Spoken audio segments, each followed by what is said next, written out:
I'm Pam Groves, my husband's Roger Groves, and I've been caring for him now since he came out of hospital. I've been caring him for about 11, 12 months now. He had a blood clot on his spine, and they operated in Stoke Mandeville, and that made him, he was paralysed from the waist down. 5 weeks after the operation, unfortunately, he had a stroke on his left side, which meant that the left side of him is also paralysed from the top part. So really, he's completely incapable of doing anything for himself at all. It's a 24-hour caring role, 7 days a week, because Roger can't do anything for himself. The carers come in at 8 o'clock to 9 to put him on a commode, and then they shower him and part dress him to top part, and then they go, and then the rest of the time I have to look after him. I have to feed him, I have to see to everything, every single thing that he wants I have to deal with. He doesn't like me to leave him, so I have to sit with him a lot and I read to him.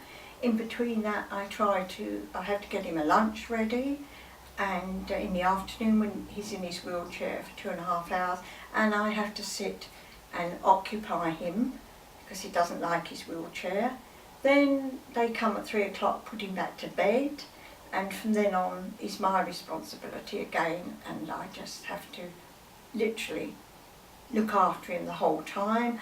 He will wake up twice in the night. Once he wakes up in pain and I have to give him his morphine, and the second time he wakes up probably 2 hours, 2.5 hours afterwards, because he thinks he wants the commode. But I get up at 5 o'clock in the morning because I have to get up at 5 o'clock to make sure that I can do the things that I have to do before he wakes up. And at 6 o'clock in the morning he has 10 lots of tablets that I have to give him. And he has his tablets 4 times a day, so they will have to be sorted. And if I'm lucky, I'll get my shower between 6 and 7. I rush and get a shower before he wakes up. Then I get all the things that the carers need, all his towels, all his clothes, see to all that. Then I'll get his breakfast, which I feed him with, and he has 3 or 4 different things a day to try and help the bowel movement.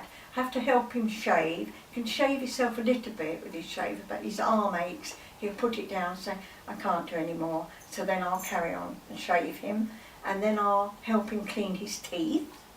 And then when the carers are here, I try to do all my ironing, because there's washing and ironing every day. They use 4 bath towels a day for him, without all his sheets and his clothes. So I try to do the ironing every morning when they're here, because after they've gone, then my time is occupied with him, unless he goes to sleep.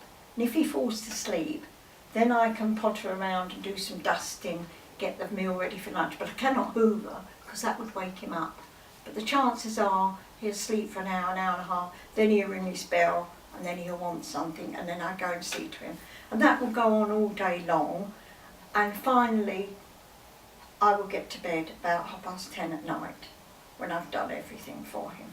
I read to him for 3-4 hours till he goes to sleep at night. I have to put his night bag on and change it in the morning, and I have to make sure that he's taking his tablets. I have to make sure that he's got drink there in case he wakes up in the night for it, and just see that he's got everything that he wants. You're on the go all day with him. It's a full-time occupation, really. Not really having anybody to help you or advise you, and feeling totally isolated. You are, and lonely. You get very lonely, because although you have the carers coming in, they're really here to look after Roger, and they go in and see to him, and you don't really get to talk to anybody, really. You're just literally left to get on with it. And I find that very frustrating. And that you can't get anywhere with anybody, you know. Nobody wants to know. Nobody wants to know anything. Just, well, you're his carer, you get on and do it. So I do. I think you saw that this morning, with Roger appreciating what I do and call him his angel. That makes it all worthwhile to me. Yeah. Well, I think it's taken away our lives. We don't have a life. We just have an existence. We can't socialise, can't go anywhere, can't do anything. Just totally in this little bungalow, and there we stay. We don't have a life as such, you know. I mean, it sounds silly to say this, but it is true. I can't even go out and post a birthday card to my friend, only on a Thursday and a Sunday, because he can't be left. And you don't realise that till it actually happens. Oh, Jean's birthday next week. Oh, I'll go and post it. And you think, oh no, I can't get out to post it. It's going to have to wait. If it's late, it's late. You just put a little note and say, sorry, it's late. I couldn't get out. The only way we could go out together is, as I said, if he had, you know, this mobility car where you could put the wheelchair in, and then you could drive him out somewhere and sit somewhere. But you're limited to you'd have 2.5 hours, but at least he'd have a different surrounding. I mean, my son did get him out one day, but he said to me, Mum, it's a heavy wheelchair with him in it. You'd never be able to wheel him anywhere. He just took him up the path here a bit and came back, and he said, you wouldn't be able to do it, Mum. You couldn't wheel him in that wheelchair. It's far too heavy for you. I would say don't get despondent, and try not to get depressed. It would be hard for them, but try not to get depressed. And according to who you're caring for, if you're caring for somebody who's not in Roger's position, who can be left with a carer, try to get out and socialise as much as possible, because that is very important for you. It will make you a better carer for who you're caring for, because you won't be with them, and you won't. I never do resent that I'm with Roger all the time, because I madly in love with him. But I would imagine that if you were in my position, some people could resent having to be caring all the time and not getting out. So I would say try as much as you can to socialise with other people, because then the person you're caring for will benefit. They'll benefit because you'll be more tolerant, more happy in your life. Well, carers, unfortunately I can't get to any of their programmes that they do, although I look at them and I think they're very interesting.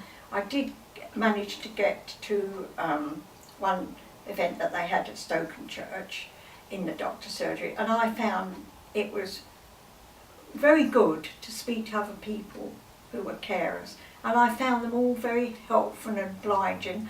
And I know if I'm really desperate and I pick up the phone to them, I know they will talk me through my problem and help me as much as they can. So at least I know there is somebody there who's caring, who cares for my problem, you know.